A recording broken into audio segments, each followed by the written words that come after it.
सभी किसान साथियों को मेरा राम राम। आप सभी किसान साथियों का आपके अपने चैनल DK प्रोडक्ट फार्मर में हार्दिक स्वागत है। तो किसान साथियों, आज हम बात करने वाले हैं मचान विधि की, या कुछ जगह इसको जाल विधि भी बोलते हैं। जाल बनाने का क्या क्या काम इसमें किए जाते हैं और किस तरह इसके कार्य हैं, क्यों जाल बनाना ज़रूरी है, थोड़ी सी इस विषय पे भी जानकारी हम लेंगे। और आज आपको थोड़ी सी डिटेल जानकारी देंगे जाल बनाने की विधि पर, किस तरह इसका जाल बनाया जाता है और क्या क्या इसमें कार्य हैं। तो आइए किसान साथियों, अब हम मिलेंगे उन सर से जो जाल विधि या जाल बनाने का कार्य करते हैं। पहले जानते हैं हम सर का नाम और कहाँ के रहने वाले हैं। तो सर, क्या नाम है आपका और कहाँ के रहने वाले हैं? मेरा नाम लोकेश कुमार है और गांव हिंगवाड़ा, जिला बुलंदशहर का रहने वाला हूँ। हाँ, जिला बुलंदशहर के रहने वाले हैं। और सर, लगभग कितने वर्षों से जाल बनाते आ रहे हैं आप? करीब 5-6 साल से हम जाल विधि को अपना रहे हैं। पिछले 5-6 साल से आप जाल विधि अपनाते आ रहे हैं। और सर, मैं थोड़ा सा ये जानना चाहूँगा, आप जाल जो है बनाते हैं तो वो किन किन चीज़ों का जाल बांधते हैं, थोड़ा सा ये हमें पहले किसान साथियों को बताइए। लौकी का जाल होगा, करेले का जाल होगा और घिया का होगा, तोरई का होगा। हमारा तोरई हो गया, लौकी हो गया, टमाटर हो गया, टमाटर और खीरे का भी आप जाल बना देते हैं। मतलब जो भी हमारी बेल वर्गीय फसलें हैं उनको सारा जाल बनाते हैं। आप सभी का जाल बनाना जानते हैं या आप बना देते हैं। तो मैं थोड़ा सा ये जानना चाहूँगा आपसे कि 1 बीघा में लगभग कितने बांसों की आवश्यकता होती है? 1 बीघे में लगभग 90 से 100 बांसों की आवश्यकता होती है।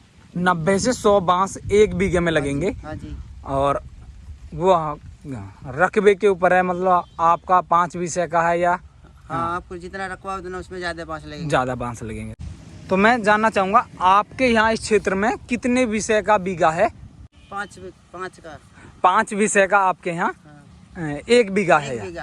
और यहाँ पर 100 से 90 बांस 1 बीघा में लगते हैं, लगाए जाते हैं। अगर यहाँ जहाँ पर 7 विषय का बीघा तो उतने बांस बढ़ जाएंगे। हाँ, थोड़ा सा मैं ये भी जानना चाहूँगा, आप किस चीज़ से तार से बांध रहे हैं जाल, या क्या चीज़ होती है, इसको थोड़ा सा हमारे किसान साथियों को ये भी बताइए।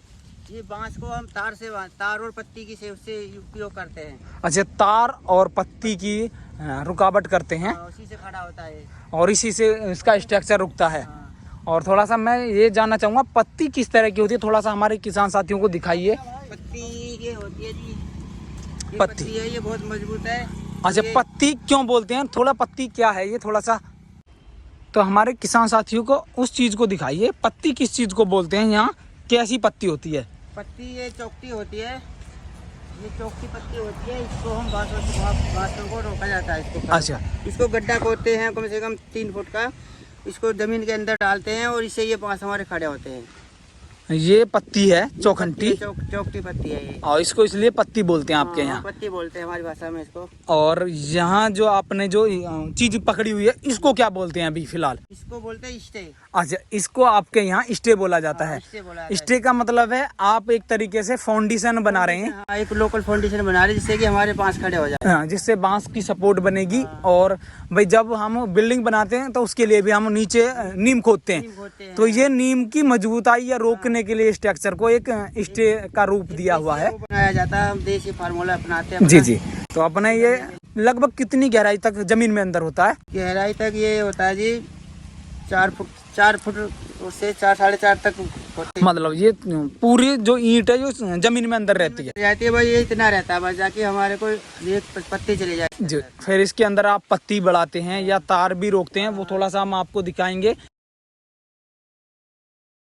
और जो सपोर्ट जो आप ईंट की बता रहे हैं, इसको स्टे बोलते हैं, वो किस तरह रोकी हुई है, वो उसका कैसा काम होता है? इसको गड्ढा खोद के फिर इसको हम दाबते हैं खूब।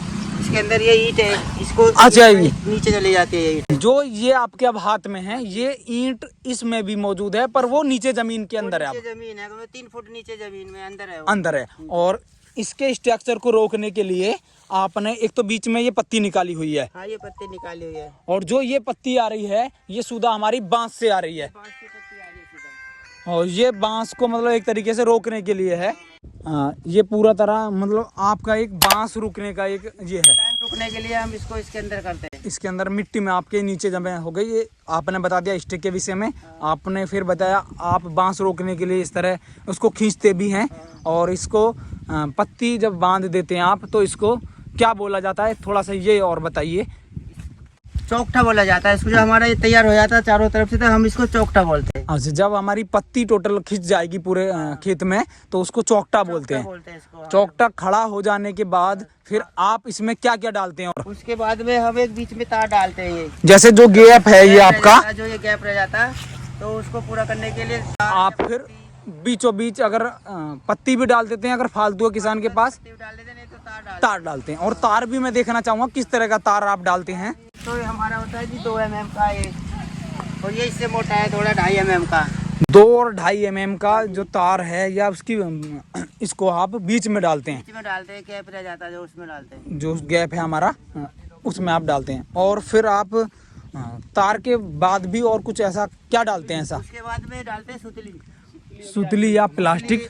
अभी आई है नहीं, आने वाली है, मोटी होती है प्लास्टिक में। तो इसको हम फिर उसके में 2-3 जैसे गैप होता है वो डालते हैं। उस हिसाब से आप फिर इसमें जो हमारे तार डालने के बाद फिर आप प्लास्टिक भी डालते हैं, जिससे हमारी बेल नीचे ना आए, रुके उससे।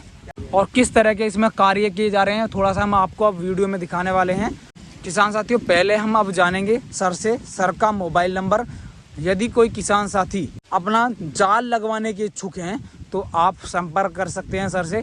जिला बुलंदशहर के रहने वाले हैं और लगभग पूरे जिले में आप जाल बांधने चले जाएंगे। में कहीं भी चले जाएंगे। हाँ, उसको बस भाई ट्रांसपोर्ट का खर्चा, यदि आप ज़्यादा दूरी से किसान साथी बुला रहे हैं तो आपको ट्रांसपोर्ट का खर्चा देना पड़ेगा आपको। जी, ट्रांसपोर्ट का खर्चा देना होगा वो, क्योंकि हाँ, और हमारी लेबर मजदूरी देनी पड़ेगी और ट्रांसपोर्ट का खर्चा भी पड़ेगा। पहले हम अब जानेंगे सर से सर का संपर्क सूत्र।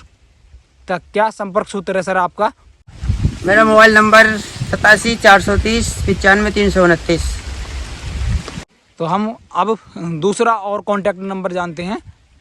दूसरा कॉन्टैक्ट नंबर क्या है? 63 95 48 0 648। तो ये आपका एक संपर्क सूत्र है। और जो भी किसान साथी मचान विधि या जाल विधि से तोड़ें या आप लौकी या करेला कोई भी आप लगवाना चाहे तो हमारे जाल लगवाने के लिए संपर्क कर सकते हैं। तो किसान साथियों, सर ने बताया अपना संपर्क सूत्र। इस वीडियो में किसान साथियों इतना ही। ऐसी ही नॉलेजेबल वीडियो देखने के लिए आप वीडियो को लाइक करें। यदि आप चैनल पर नए हैं चैनल को अवश्य सब्सक्राइब करें। मेरा सभी किसान साथियों को राम राम, जय हिंद, जय भारत।